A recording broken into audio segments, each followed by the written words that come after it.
Yo soy Juanma Carrillo. Normalmente me podréis ver detrás del conejo azul, normalmente en el grupo de Telegram. Personalmente siempre me han interesado un poco la parte técnica, la parte un poco más numérica de los proyectos, porque muchas veces los compromisos de diseño que se tienen que hacer a la hora de diseñar un proyecto da un poco la sensación o da un poco bastantes pistas sobre qué compromiso, sobre qué trade-off tiene que hacer un proyecto para seguir hacia adelante. Se puede ver bastante el camino que tomará. Entonces, por ejemplo, en Polkadot ahora voy a explicar un poco los motivos por los que se decidieron tomar ciertos parámetros en la red. Entonces, después de esta charla me gustaría que aunque no recordaseis todos los motivos, aunque creo que van a ser bastante, o lo voy a intentar hacer bastante intuitivo, quiero por lo menos que tengáis la sensación de que los números o los valores que se han tomado no son unos valores aleatorios, no son unos valores arbitrarios, sino que tienen todos un diseño, tienen un trasfondo y que tienen también unos compromisos.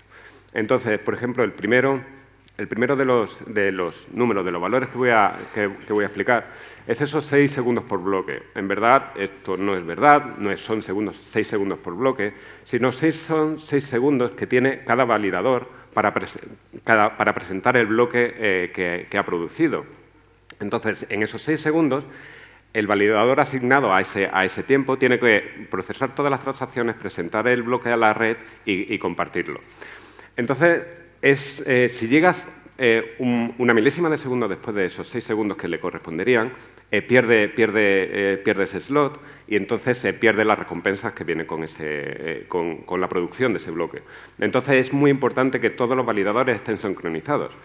Y es curioso porque en otras redes utilizan un reloj o central con el que sincronizarse, pero eso al final es un punto de ataque. Si atacas a ese reloj central, puedes desincronizar la red. En Polkadot se utiliza una sincronización interna. Periódicamente se sincronizan los relojes del propio validador, del servidor del ordenador que esté utilizando y se resetea. Entonces, ese criterio de 6 segundos es, ¿pero por qué 6 segundos? Bueno, todo eso es un poco por cierto, no he hecho nunca una presentación con tantos emojis y tan rosita, pero por lo menos espero que se entienda. Entonces, se basa un poco en la seguridad. Casi todos los criterios se basan bastante en seguridad. Entonces, desde el diseño primordial de Polkadot, se tomó la seguridad como punto fundamental. Entonces, se hicieron algunos, desde la Web3 Foundation, que es como quien empezó a diseñar Polkadot, se tomaron como referencia como la probabilidad de que un validador malicioso, que es aquel demonio de allí, por supuesto, tuviese la probabilidad de ser elegido no para validar, sino para producir un bloque, y tuviese en 3 años tuviese una probabilidad de menos del 0,05% de producir un error en la red. Todo eso se tiene que compaginar con que cada cierto tiempo se deben sincronizar los relojes de los validadores. Entonces, con pruebas empíricas, con un script que incluso está publicado dentro de la Web3, se vio que esos 6 segundos por bloque era un muy buen equilibrio de seguridad, se cumplían los dos requisitos de una probabilidad del menor del 0,05% en 3 años de que un validador aleatorio pudiese reventar la red, reventar no la red, sino la producción de bloques, no la de validación, pero la de producción. Entonces, y también se vio que se permitía un retraso de la red de 2,8 segundos al día y una deriva del reloj interno de un validador de 0,2. Esto es bastante importante porque ningún reloj es totalmente preciso. Eso es como un agujero de conejo, una madriguera de conejo el meterse en la sincronización de los relojes, porque incluso la temperatura del propio servidor puede hacer de la habitación donde está el servidor puede hacer que varíe un poco. Entonces, el tener un poco de flexibilidad a la hora de un margen de fallo, aunque no sea, por supuesto, que sea involuntario por parte del validador, a tener un poco de flexibilidad bastante importante. Entonces, otra de las... Antes estaba hablando del bloque, pero más del slot, del puesto en que estará el bloque. Estas sí son características fijas o limitaciones del mismo bloque. Entonces, hay 3 métricas que definen como un bloque. Son un poco antiintuitivas. Por ejemplo, está la longitud. La longitud es como la cantidad de información que tiene el bloque medida en bytes. No es una longitud, pero bueno. Luego está la altura. La altura es el número de bloques dentro de la cadena de bloques, como la posición del bloque. Y luego está el peso. El peso del bloque es la cantidad de recursos que utilizan todas las transacciones o todos los procesos que están incluidos dentro del bloque. Entonces, otra vez, como en el paso anterior, se usaron procesos empíricos de prueba y error para ver cuáles eran los valores, un poquito de compromiso, de flexibilidad y de un proceso real de la red. Entonces, desde la Web3, lo que hicieron fueron crear una red local, pero bajo unos niveles de estrés importantes. Entonces, con 10.000 transacciones, luego creo que hicieron como en bloques de más de 10.000, con 2 segundos de ejecución del propio del propio validador para ejecutar las transacciones que había dentro del bloque, que no ocupasen más de 10 gigas de RAM, de memoria, y que luego el estado de la red no creciese más de 1 mega por cada bloque. Entonces vieron que bajo estas circunstancias, 5 megas y 2 trillones, o no sé, 2 elevado a 12, de medida de ejecución, era una medida bastante realista para un validador con un equipo modesto, en verdad. Entonces era como se quería permitir que cualquiera, alguien con recursos limitados, pudiese validar. Estas 2 medidas fueron un compromiso bastante preciso. Luego, dentro del bloque, estas 2 medidas de longitud y de peso, no todos son transacciones que podamos nosotros ocupar o un validador nosotros podamos ocupar. Un 75% sí lo podemos usar, pero hay un 25% reservado para funciones o transacciones operacionales de la red. Por ejemplo, órdenes del consejo, slash que se tenga que hacer algún validador. Entonces, hay una medida de seguridad de que una orden que sea muy importante para la red tenga sitio dentro del bloque. Entonces, ninguna transacción de cualquiera de nosotros, digamos, puede ocupar más del 75% ni de longitud ni de peso. Entonces, hay un poco de restricción y se reserva ese espacio.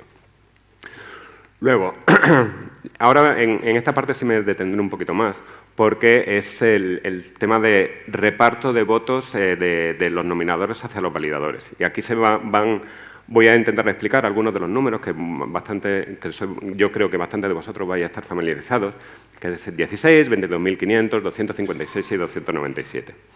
Entonces, si nosotros somos ese nominador, tenemos hasta 16 validadores que nosotros podemos no delegar, pero sí nominar con nuestros dots.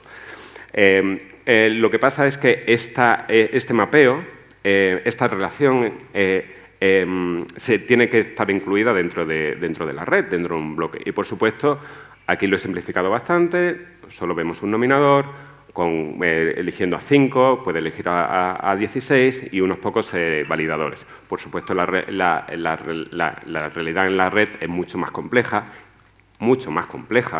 y luego, además, es que ahora, no sé cuántos hay aquí, pero puede haber decenas de miles de nominadores y miles de validadores. Es decir, que la red, el mapeo de relación entre todas ellas puede ser muy costoso, tanto de calcular como de incluir dentro del bloque.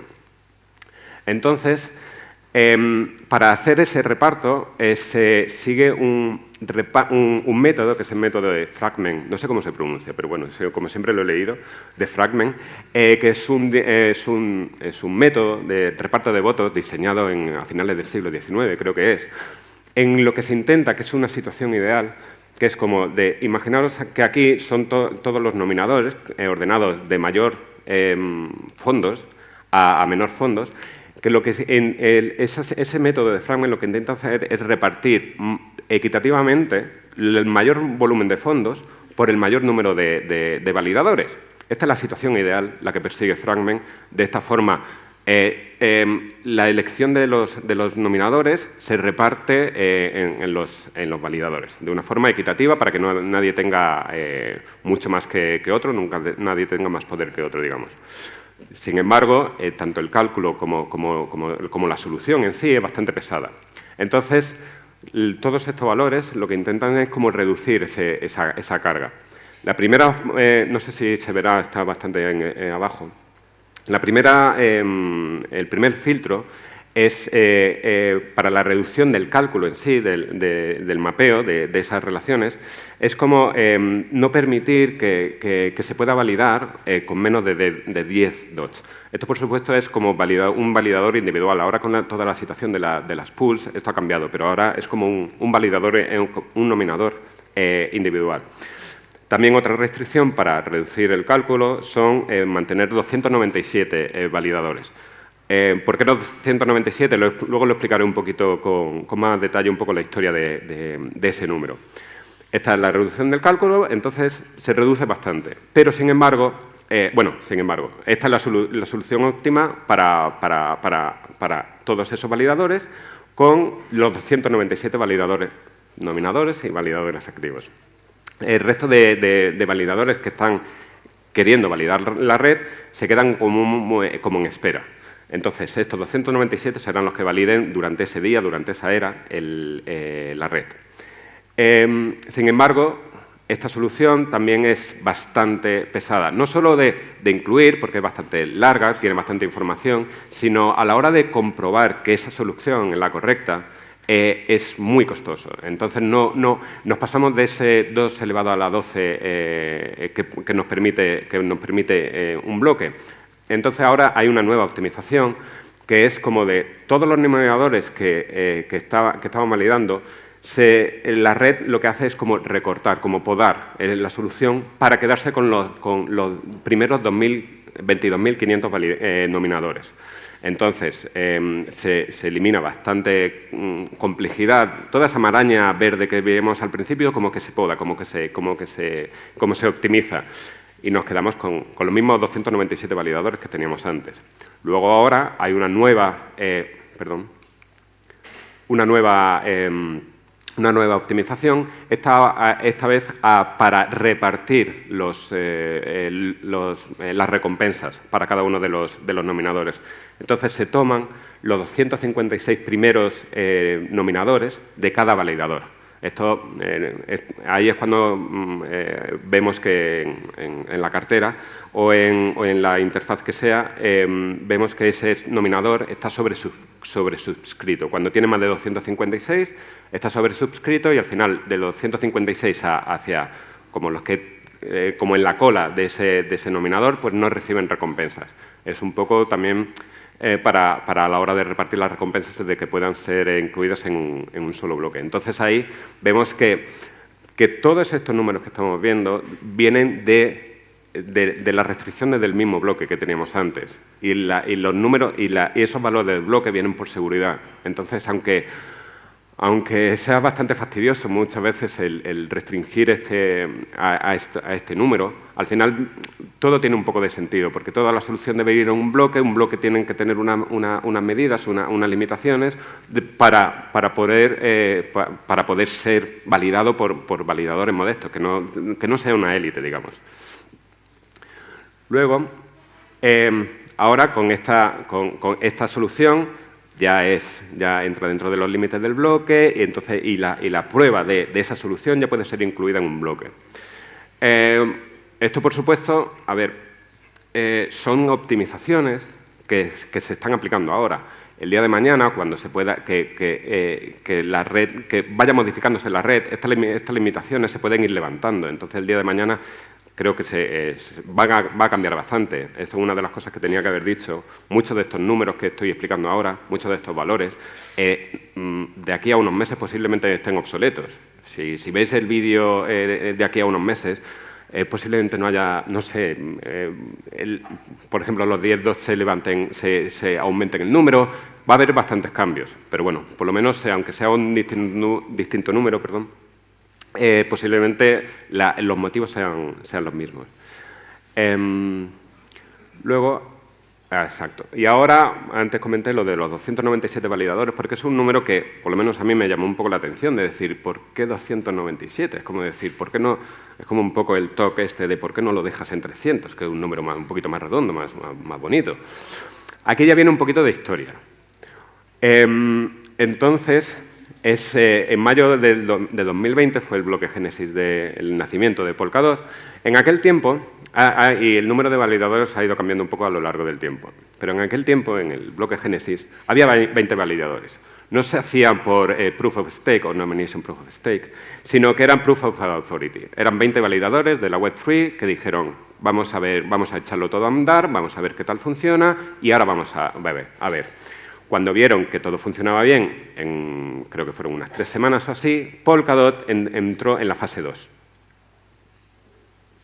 En la fase 2. Aquí ya se dijo, quitamos esto de Proof of Authority y todos los validadores que quieran participar con el sistema de validación de nominación que tenemos ahora pueden entrar. Quiero recordar que empezaron como 193 y luego poco a poco, en unos 10 días, se llegaron a los 197 que tenemos ahora. Pasamos de 20 de Proof of Authority a 197 validadores de Nomination Proof of Stake. En octubre de 2020 se hizo, porque a partir de ese momento ya cualquier cambio en la red tenía que ser pasado por gobernanza. Hubieron un par de referéndum, uno, pero como tenía un error se tuvo que hacer otro referéndum para enmendar ese error, en el que se propuso aumentar gradualmente un validador o el límite de un validador por era y durante 100 eras. Entonces pasamos en 100 días, 100 eras, pasamos de 197 a 297. Tras ese periodo de tiempo se hizo un estudio para ver cómo había sido el impacto de ese aumento en la red. Se vio el estudio, todo salió bien, se vieron que los validadores se estaban portando bien, que la carga de trabajo era correcta. Sin embargo, durante esa época, las parachain estaban un poco a punto de aterrizar. Entonces, la recomendación del equipo de desarrollo de parachains o de la parte de Polkadot dijeron, está bien, lo aumentaremos más adelante, pero por ahora vamos a darle un poquito de estabilidad. Cuando vengan las parachain vamos a ver cómo se va comportando estos 297 validadores y ahora lo veremos. Entonces ahora, las últimas semanas, los últimos meses, cuando ya todas las parachain están funcionando todo bien, ya empiezan a surgir un poco de, oye, podríamos ya ir aumentando los validadores. Entonces, el día de mañana, en el futuro, hay algunas propuestas o hay en algunos corrillos que es como de ir aumentando progresivamente de la misma manera para ver cómo se va comportando la red, de los 297 validadores que tenemos ahora a los 500, más o menos. Eso es una propuesta de todas formas. También hay alguna propuesta que es como unir el número de validadores con el número de parachains que tiene la red en ese momento. De todas formas, esos son detalles que luego de todas formas tendrán que ser aprobados por gobernanza. Habrá una propuesta, etcétera, etcétera. Y un referéndum en el que todos podremos votar. Número de parachains, esto es algo que se oye, se escucha, se repite continuamente, como que Polkadot solo puede tener 100 parachains. Y es como, no. El número de 100 se hizo, fue una estimación bastante conservadora al principio, cuando no existían las parachains, es como decir, depende de la carga de trabajo, depende de los bloques, etcétera, etcétera. Pues 100, ahí sí se fue como un poco un número redondo, pero fue una estimación conservadora. Incluso ahora ya se puede escuchar que podría, con mínimas modificaciones, podría albergar entre 100 y 250 parachains. Así que a lo mejor el término más correcto, en vez de decir 100, se puede decir 100 de parachains. De todas formas, este número irá aumentando, dependiendo un poco. Es como vamos pasito a pasito y vamos viendo cuáles son las consecuencias de cada cambio de parámetro. También hay otro problema, porque al final estoy dando como la sensación de que todo está unido con otras cosas, que el número de parachain no puede superar, por cada parachain debe haber al menos 10 validadores. ¿Por qué? Bueno, ¿por qué? Porque al final es una carga de trabajo que tienen que soportar los validadores y a más carga de trabajo debería haber más validadores. Pero ahí entramos en otro problema. Por cada bloque que se valide, cada validador tiene que comunicarse con todos los demás para decir, oye, que he recibido este bloque, que se van repartiendo. Entonces ahí entramos en un cuello de botella de comunicación entre validadores. Entonces, volvemos un poco a la misma idea de que cuando hay pocos validadores, está bien, la carga de trabajo está bien, es como la comunicación entre ellos está genial. Pero cuando ya empieza a haber más validadores, ya vemos que el recurso del ancho de banda del propio validador ya empieza a resentirse, digamos. Entonces, hay bastante margen de maniobra, pero lo que quiero decir es como no podemos aumentar el número de validadores, porque sí, cuando luego un validador tiene que tener unos requisitos muy altos de ancho de banda, y podemos hacer un poco lo que comenté antes, es como una élite de validadores, en el que solo los que se pueden permitir un ancho de banda muy amplio sean los únicos que puedan participar. Ahora, voy a intentar explicar esta gráfica del staking ideal. Esto fue el diseño también primordial por parte de la Web3 Foundation, en la que se intentaba ver cuál es el staking ideal para darle mayor seguridad a la red.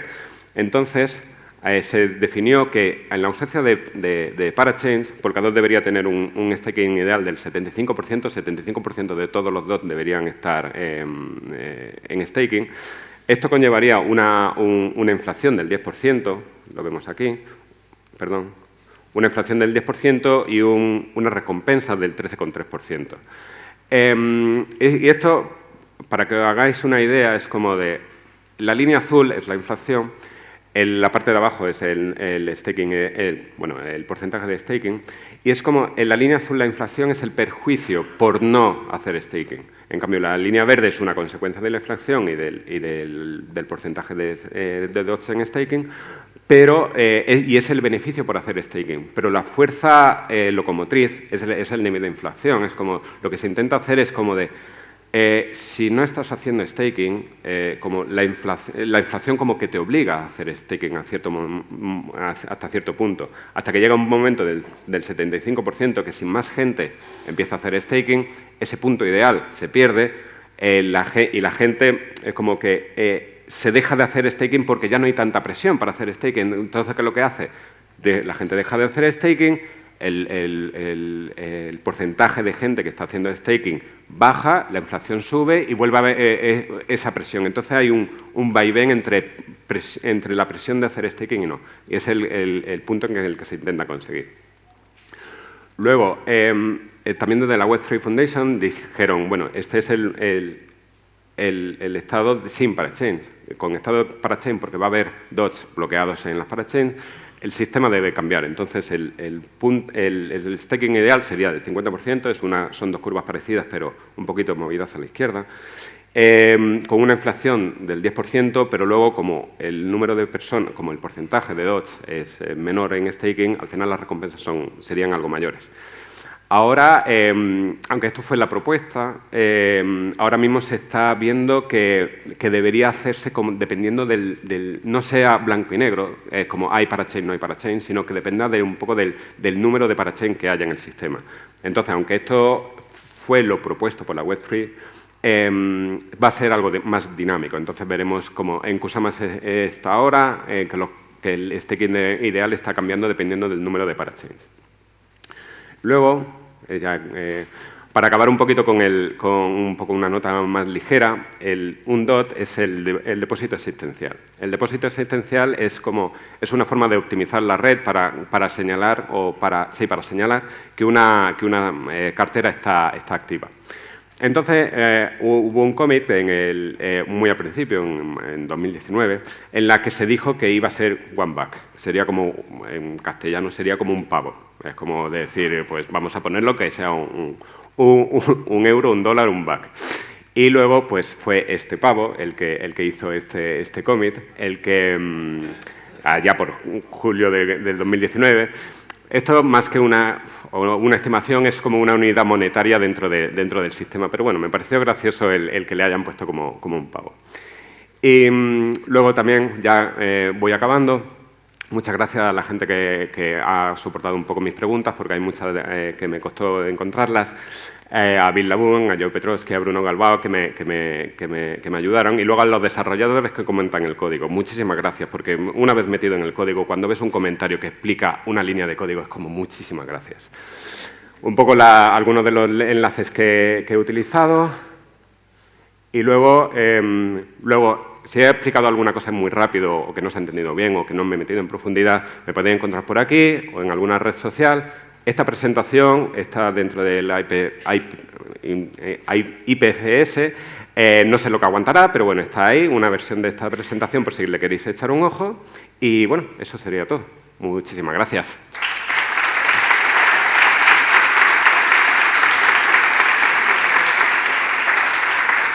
Y no sé si tengo tiempo para preguntas. Creo que sí. Es que no sé si me he pasado de tiempo. Vale, no veo.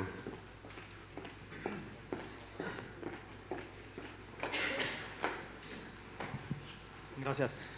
Hola, bueno, agradecido por la presentación. Dentro de toda la explicación me quedó una duda sobre los KPIs que toman en cuenta para estos validadores que quedan en espera. Es como...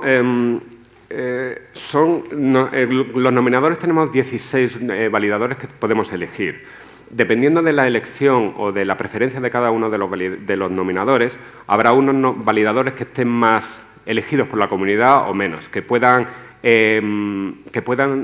formar parte de ese top 297 y que el reparto de dots que tengan sea más o menos equitativo. Si hay un validador que prácticamente nadie lo está eligiendo, no puede formar parte de ese 297 porque los dots que estarían en staking, en su nombre, digamos, serían muy pocos, estarían muy descompensados con otro validador que sí tuviese bastantes votos. Entonces, ese validador no puede formar parte de ese set. Lo que se hace es un equilibrio entre la preferencia de cada nominador, ver lo que está aportando ese nominador y a partir de ahí elegir cuál es la combinación de los 297 validadores que cumpliendo con los requisitos de cada nominador, puedan mantener un nivel de esos 297 equitativo. Normalmente hay poca variación entre el validador que tiene más dots en staking y el que tiene menos. Entonces se intenta que sea un poco equitativo. Claro, entiendo. Entonces, en ese momento en el que sea, digamos, que este validador no llegue, digamos, al topet, ese validador quedaría fuera e ingresaría uno de los que está en espera. No. Cada era se eligen 297 nuevos. Con los cambios de preferencia de cada nominador, cada era se eligen 297 nuevos. No es que vayan rotando uno u otro, es como de... Vale. Durante cada era hay unos mineros de staking, que es una figura que lo que hace es correr ese código de Fragment para calcular cuál es el equilibrio ideal, con todas las preferencias que ya hay en la red, porque cada vez que tú nominas, pones las preferencias en la red, esas preferencias las lee ese minero y entonces lo que hace es como tomar todas las preferencias y hacer un reparto totalmente nuevo. En principio totalmente nuevo de esos 297. No es que se vayan rotando, es como 297, mañana serán otros 197. No suele haber cambios muy grandes porque tampoco es que haya muchos nominadores que activen y desactiven, pero sí hay cambios. Vale, perfecto. Gracias. Nada.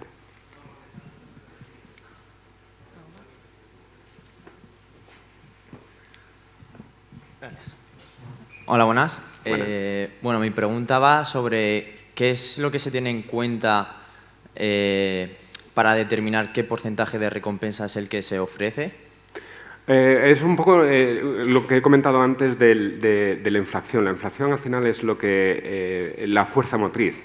dependiendo de la emisión de moneda que se haga en ese momento, dependiendo de los dots que estén en staking, al final es una ecuación bastante simple. Es como decir, estoy emitiendo tanta moneda a repartir entre tanta gente, a tanta gente toca a X. Pues ese X al final es un porcentaje de lo que estás poniendo en staking. Es una consecuencia de la emisión de moneda, de la inflación.